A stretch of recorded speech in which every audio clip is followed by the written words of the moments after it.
Hello guys, welcome back. आज की video एक रिक्वेस्टेड वीडियो है और मेरी कमिटमेंट थी कि वीडियो आज आ ही जाएगी। तो हालांकि मैं लेट हो गई हूँ वीडियो अपलोड करने में, बट चलिए हम फटाफट से डिस्कस कर लेते हैं। बीएससी फर्स्ट सेम के जो मेजर कंप्यूटर साइंस है उसके इंपॉर्टेंट टॉपिक्स कौन कौन से हैं जिन्हें आपको एग्जाम के पॉइंट ऑफ व्यू से बिल्कुल भी स्किप नहीं करना है। तो चलिए फटाफट से हम शुरू करते हैं from the very first unit. तो पहले यूनिट में यदि हम आ जाए तो यहाँ पर आपके पास में है बाइनरी और other codes, error detection codes. ठीक है, उसके बाद में आपके पास में है ये जो बेसिक कंप्यूटर है उसका डायग्राम बनाना आपको आना चाहिए। ठीक है, बेसिक डिजाइन ऑफ कंप्यूटर। ठीक है, उसके बाद में है इसी यूनिट में यदि अपन देखें तो कंप्यूटर के instructions, then Boolean algebra, map simplification. इसी में आपके डिमॉर्गन्स थ्योरम भी आ जाती है, वो भी आपको आना चाहिए। मैप सिंप्लीफिकेशन में आपका के मैप है, के मैप इंपॉर्टेंट है। ठीक है, 10 नंबर में भी आ सकता है, आपको हो सकता है बनाने के लिए दे दें, सॉल्व करने के लिए दे दें, तो के मैप आपको बहुत अच्छे से आना चाहिए। ठीक है, कंप्यूटर का एक बेसिक ब्लॉक डायग्राम जिसमें उसके सारे जो हैं सीपीयू वगैरह उन सबको अच्छे से आपको एक्सप्लेन करना है।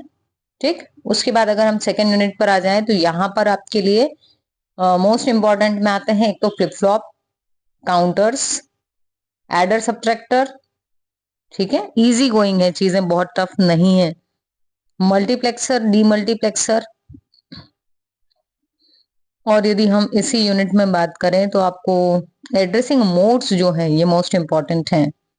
ठीक है, देन है आपके पास में इसी यूनिट में यदि देखें तो ये जो माइक्रो ऑपरेशंस हैं ये क्या होते हैं ये आपको पता होना चाहिए।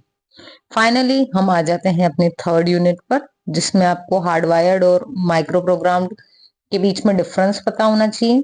जनरल रजिस्टर और स्टेक ऑर्गेनाइजेशन क्या होती है ये मालूम होना चाहिए।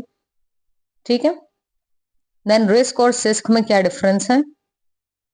और यदि हम बात करें तो पाइपलाइनिंग का कंसेप्ट, उसमें क्या हजार्ड्स आते हैं, ठीक है, क्या प्रॉब्लम्स आती हैं, तो ये आपको पता होना चाहिए इस वाले यूनिट में। और ये जो पैरेललिज्म है ये भी इसी यूनिट का पार्ट है। तो पैरेललिज्म, इसके टाइप्स कौन कौन से होते हैं, टाइप्स ऑफ पैरेललिज्म। ठीक है, और इसमें भी जो चैलेंजेस आते हैं वो।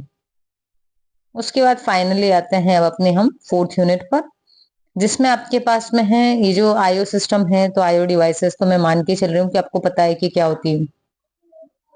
ठीक है, तो यहाँ पे आपको है इंटरप्ट क्या होता है, डायरेक्ट मेमोरी एक्सेस मतलब डीएमए।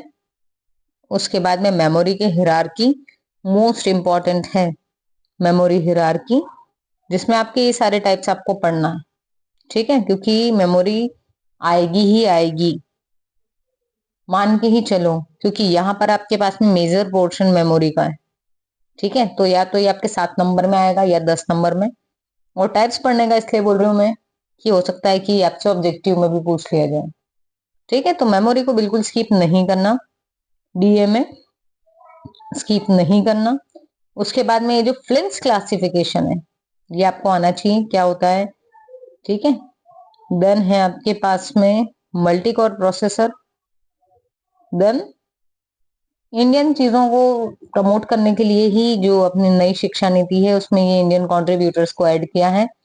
तो आपको इंडियन कंट्रीब्यूटर्स जो हैं, इंडियन साइंटिस्ट, उनके बारे में पता होना चाहिए। ठीक है, या तो हो सकता है कि आपको नाम दे के बोल दिया जाए कि डॉक्टर विनोद धाम के बारे में आप बताइए, उनका कंट्रीब्यूशन क्या है। ठीक, या आपको ऐसे बोल दिया जाए कि आप किसी इंडियन साइंटिस्ट के बारे में लिखिए। तो आपको इनमें से जो भी आता हो आपको लिखना पड़ेगा उस समय पे, तो आपको पता होना चाहिए। ठीक है, तो हमारे इंडियन साइंटिस्ट को पढ़ के जाओ, उन्होंने क्या इन्वेंट किया है। ठीक है, उसके बाद में जो इंडियन प्रोजेक्ट्स हैं अपने, परम अनुपम, ये भी आपको पता होना चाहिए। ठीक है, तो आई थिंक अगर इतना कर लोगे तो आप एक रिस्पेक्टिव जो स्कोर जिसको बोल सकते हैं रिस्पेक्टेबल स्कोर उसको अचीव कर लेंगे। So thank you so much, I wish you all the best with your preparations. मिलते हैं अपने नेक्स्ट वीडियो में। और हाँ, चैनल को सब्सक्राइब तो कर ही लिया होगा, दोस्तों से जरूर शेयर कर देना। Thanks for watching.